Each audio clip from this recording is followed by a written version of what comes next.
How to train a barrel horse. Barrel racing is a timed event that the barrels are placed in a cloverleaf pattern. From the entry gate to the first barrel is about 60 foot. They're 15 feet off the arena fence. From the first to second barrel is 60 foot. From the second barrel to the third barrel is 90 foot, and then from the third barrel to the end of the alleyway is 120 foot. When picking a certain horse to train for barrels, you have to make sure that you have the right prospect. Prospect meaning that this horse is not trained for barrels and that you can start from the ground up on how you want to train the horse yourself. When picking the horse, you want to make sure that the horse has the right conformation. Conformation meaning how the horse is built. Hips, back, shoulder, joints, all that comes into play. When you look for a horse, you want to find one that is stocky built in the chest, meaning muscular, and you want one that has a big hindquarter, which would mean the rear end. You want a horse that can pivot on the rear end so they can get around the turns quickly, fast, and efficient. When picking the horse, you want to make sure that it can break at the pole, it'll back up, it'll stop whenever you say whoa, and it'll counter arc to the left and to the right, and it'll load perfect circles left and right. You want that barrel horse to be able to do a rollback on the fence, you want it to be able to do a long trot, you want to be able to say whoa, sit down, and you're going to want that horse to slide in the ground. When training your horse, you're first going to start off and make sure that you have the right equipment. Equipment meaning the saddle pad, the saddle, the reins, the bit that you choose to train your horse in, and the headstall gear. You want to make sure all of this fits your horse properly so that the horse doesn't get sore during the training method. If the horse gets sore during training, you risk boa tendon, which can injure the horse and could make it not be able to compete. You can risk soreness, which would make the horse rear up when you try to make it turn to the left or right wherever it's sore. And you want to make sure that you condition that horse so that it can handle all types of ground that you run on, or that it can handle the training sessions that you're going to give that horse. So whenever I start, I like to go to the first barrel first, and I like to just walk up to it, and I like to pick that horse up, and you like to make it move around the barrel in a circular motion. And then you're going to walk this pattern for 1 to 2 times.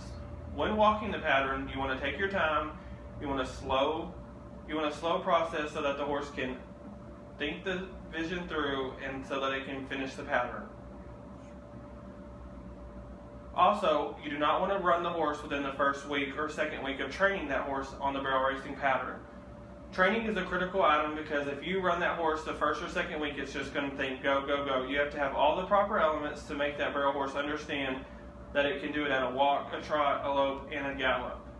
When starting that horse, you're going to take it from the alleyway and you're going to go to the first barrel. You're going to stop about 15 feet from the barrel and you're going to tell it whoa. You're going to back it up, then you're going to pick it up on the right side and you're going to move it over with your foot. Going around the barrel in a circular motion lined up with the second barrel that's across the pen. In this motion, you're going to make a cloverleaf pattern.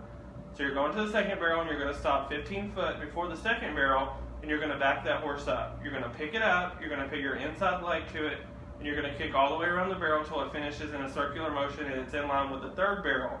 And you're going to do the same thing at the third barrel. You're going to walk down, you're going to stop 15 foot, you're going to pick that horse up and you're going to move it over.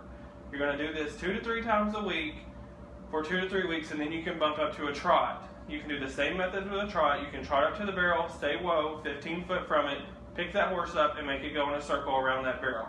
You're going to move to the second barrel, you're going to stop 15 foot before, you're going to pick it up, you're going to say, make it back up, and then you're going to do a circular motion. Same thing at the third barrel. Once you've done this for 2 to 3 weeks at a trot, then you can move to a lope. Whenever you are able to lope that horse in, stop it, back it up 15 foot before the barrel, and then put your inside leg in it, pick it up to make it go to a circular motion, you can move on to the second barrel. From the second barrel, you're going to do the same thing as you did the first barrel and at the third barrel. Once you've got this down and your horse can do this comfortably at a walk, trot, and lope, you can move on to a gallop. Most horses take at least 3 to 6 months to fully understand what you're asking of them. If you rush this horse, you could risk by blowing its mind up or making it to where it just thinks run, run, run. Most barrel horses walk, trot the pattern for at least a solid 4 weeks before you move it on to a lope. That's the most critical thing in training a barrel horse.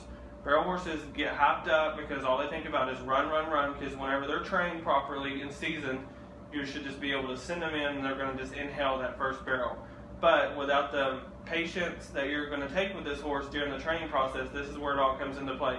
You have to have patience at first or it will not work. That's it.